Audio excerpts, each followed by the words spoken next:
Dans ce grand lycée de la capitale, les responsables confirment que les inscriptions sont suspendues car les parents n'ont pas gagné et il est difficile pour eux d'inscrire leur progéniture.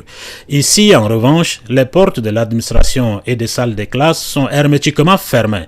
Des rumeurs folles circulent déjà que si les cours ne reprennent pas d'ici mi-novembre, l'année scolaire et académique 2016-2017 seront blanchies. Le secrétaire général du ministère de l'Éducation nationale, Diwoulnen Laurent, refute cette allégation. Nous, notre souci aujourd'hui, c'est de sauver la rentrée scolaire, que les cours puissent reprendre sur l'ensemble du territoire pour permettre aux enfants de reprendre le chemin de l'école.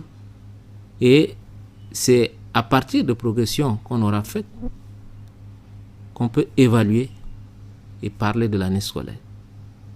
Nous avons des stratégies que nous avons adoptées et nous attendons que les partenaires lèvent leur mot d'ordre de grève, reprennent, pour qu'ensemble avec eux, nous puissions voir quelle stratégie adopter pour rattraper les heures perdues. Pour Guirayo Jérémy, président du syndicat national des enseignants et chercheurs du supérieur et membre de la plateforme de revendication syndicale, même si l'année scolaire est sauvée, il n'en demeure pas moins vrai de sauver l'année académique. Je pense que si les choses rentrent dans l'ordre avant le 15 novembre, je pense qu'au niveau secondaire, on peut décaler les examens et essayer de rattraper l'année scolaire 2016-2017.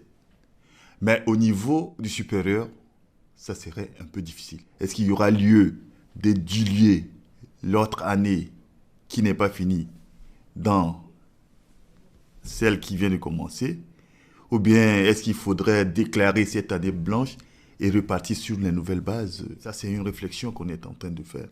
Il y a eu quelques rencontres, mais de toutes ces rencontres, il n'y a pas franc dialogue. Toutefois, Diwoulnen Laurent demande par ailleurs aux syndicalistes d'entendre raison et de revenir à de meilleurs sentiments. Ceux qui dirigent ces centrales, ce sont aussi des parents d'élèves, tout comme nous. Et cette crise touche tout le monde.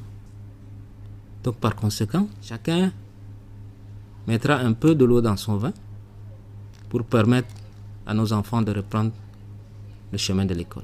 À entendre les responsables de la plateforme de revendication syndicale, la fin de cette grogne sociale n'est pas pour demain, car ils exigent la suppression pure et simple de 16 mesures prises par le gouvernement pour juguler cette crise financière et économique, le paiement de 2 mois d'arriérés de salaire, des bourses des étudiants, des subsides des maîtres communautaires et des pensions des retraités. Conséquence, les salles de classe sont vides.